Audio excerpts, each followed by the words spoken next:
탁 트인 여름철 바다, 푸른 해변을 생각하면 우리 마음까지 시원해지는데요. 그러나 이런 여름철 바다가 무조건 아름다운 것만은 아닙니다.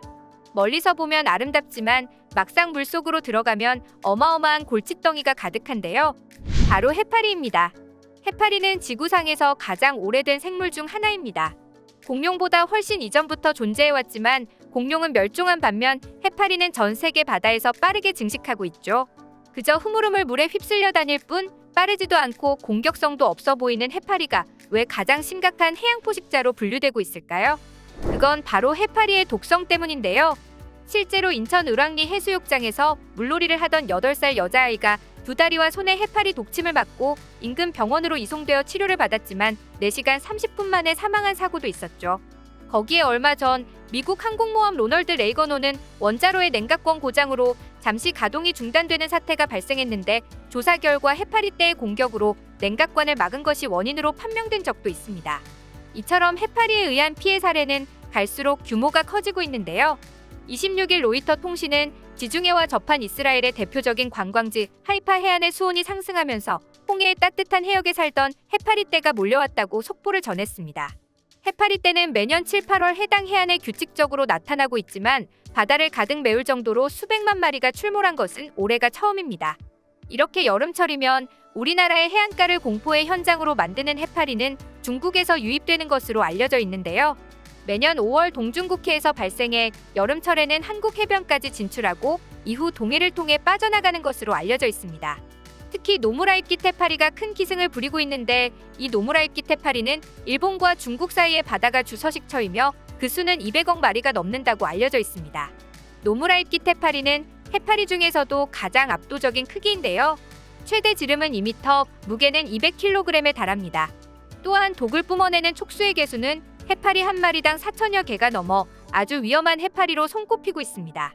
특히 요즘에는 서해의 오염 때문에 개체수가 폭증하고 있는데요. 오염된 바닷속에서는 식물 플랑크톤이 크게 증가하는데 해파리들이 이를 먹이로 삼으며 안정적으로 성장할 수 있고 천적들은 오히려 해양 오염으로 인해 감소하기 때문이라고 합니다. 해파리는 바다 생물들 중에서 압도적으로 많은 사상자를 내는 것으로 알려져 있습니다. 해파리의 촉수에는 독을 발사하는 세포가 빽빽하게 들어차 있는데 이 독은 약 10m초, 그러니까 100분의 1초 만에 자동으로 발사된다고 합니다. 이 독은 가려움증을 유발하는 가벼운 것에서부터 5시간 안에 사람의 목숨을 앗아갈 정도로 심한 것까지 가지각색입니다. 해파리의 촉수는 수영복은 물론 티셔츠, 래쉬가드, 잠수복을 뚫을 정도로 강력하기도 하죠. 사람이 쏘이면 호흡곤란, 전신 통증, 의식불명 증상이 나타날 정도로 독성이 강해 매우 위험한데요. 해변가에 떠밀려와 죽은 해파리에 스치기만 해도 독침이 박힐 수 있어 위험한 것이죠. 따라서 해파리가 해수욕장에 들어차게 되면 해당 해수욕장은 즉각 폐쇄 조치가 될 정도고 꼭 해수욕장이 아니더라도 수산업계에서도 큰 고민이라고 합니다. 물고기를 잡기 위해 그물을 들어올릴 때 해파리가 함께 섞이게 되면 물고기들이 모조리 죽거나 살아있다 해도 상품 가치가 떨어지기 때문에 큰 고민인데요. 가을이 되어 추워지면 해파리들은 죽긴 하지만 그렇다고 해서 끝나는 게 아닙니다. 그 수많은 해파리들이 죽어 썩으면서 또다시 바다를 오염시키는 악순환이 반복되는 것이죠. 그리고 이런 해파리의 피해는 비단 우리나라의 문제만은 아닙니다. 호주에서는 일주일 만에 13,000명이 넘게 해파리에 쏘이는 사고가 발생해서 응급조치를 취한 사례가 있으며 기후변화로 인해 수온이 상승하는 바람에 이스라엘 해안에는 수백만 마리의 해파리떼가 몰려오기도 했습니다. 이렇게 해파리떼가 출몰하자 해파리에 쏘일 것을 우려한 관광객들이 바닷가를 피하면서 이스라엘은 관광 산업 분야에서 130억대의 손실을 입은 것으로도 알려져 있습니다. 영국 스코틀랜드 지역에도 해파리떼가 출몰해 연어 양식장이 폐쇄되기도 했죠. 또 해파리는 다른 바다 생물과 먹이 경쟁을 하면서 바다 생태계의 균형도 무너뜨리고 있습니다. 이렇게 전 세계 바다를 뒤덮은 해파리떼 때문에 세계 각국이 골머리를 썩고 있지만 마땅한 퇴치 방법이 없다는 것이 가장 큰 문제입니다. 이러한 사고를 막기 위해 해외 여러 나라에서는 천문학적인 금액을 투자하고 있는데요. 그러나 우리나라에서는 이런 해파리를 아주 간단하게 퇴치하고 있어 전 세계가 주목하고 있습니다. 바로 해파리 자동 퇴치 로봇인데요. 해파리 제거 로봇은 우리나라 카이스트의 명현 교수가 세계 최초로 개발한 기술입니다. 내비게이션과 GPS, CPU 등이 장착된 인공지능 시스템의 로봇에 자체적으로 개발한 해파리 절단용 기구가 부착된 이 로봇은 해파리가 출몰하는 지역에 풀어놓기만 하면 알아서 돌아다니며 초음파 감지기를 통해 해파리를 인식하고 빨아들여 수면 아래의 스크류로 절단하는 방식으로 해파리를 퇴치하고 있습니다. 사람이 직접 건져 올려 해파리를 퇴치하는 방법은 해파리 1톤을 처리하는데 약 1시간과 10만 원 가량의 비용이 드는 것에 비해 이 로봇을 사용하면 3만 5천 원 정도의 비용으로 같은 양의 해파리를 퇴치할 수 있어 비용적인 측면에서도 매우 뛰어난데요. 또한 그물망에 걸리지 않는 작은 크기의 해파리들까지 남김없이 퇴치할 수 있고 사람이 직접 퇴치할 경우 그 과정에서 해파리에 쏘이는 사고도 발생할 수 있는데 이러한 위험성이 없다는 점에서 큰 각광을 받고 있습니다.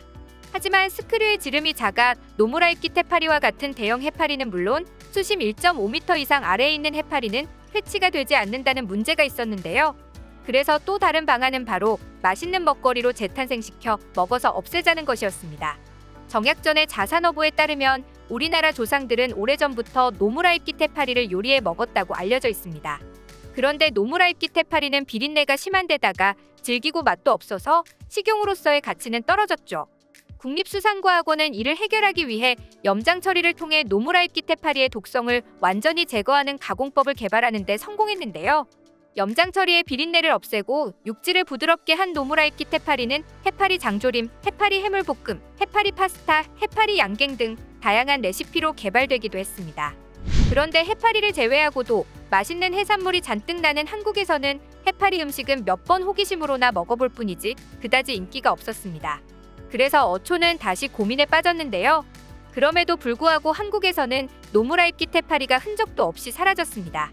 동해안 한 어촌 마을에서 물고기를 잡던 어부가 놀라운 것을 발견한 것입니다. 그물에 노무라입깃 해파리가 걸렸는데 모든 어종들은 해파리의 촉수에 닿아 독을 맞고 죽거나 마비되어 있었지만 오직 국산 토종 말쥐치만은 해파리의 갓을 물어뜯고 있는 채로 잡힌 것입니다. 실제로 쥐치는 해파리의 천적으로 알려져 있는데요. 말쥐치의 입은 매우 작고 윗턱에는 5개의 작고 날카로운 가시가 노출되어 있고 아래턱에는 모든 이빨이 융합되어 마치 새의 부리 모양으로 발달되어 있습니다. 그래서 해파리에 접촉하지 않고도 새처럼 쪼아서 공격할 수 있는 것이죠. 또 말쥐치는 무엇이든 뜯어먹기를 좋아하는 습성이 있어 해파리도 맛있게 섭취했는데요. 말쥐치는 그물 안에서 해파리의 큰 갓에 딱 붙어 맹렬하게 해파리를 뜯어먹고 있었죠.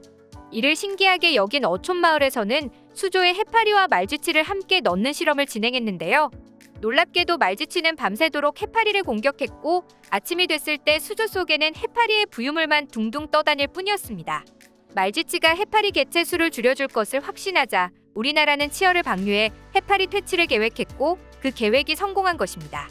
그 결과 사람의 목숨에도 위협이 되던 독해파리는 하나둘씩 사라져갔고 그동안 그물에 걸려도 버려지던 말쥐치가 해파리 킬러로 각광받기 시작했습니다.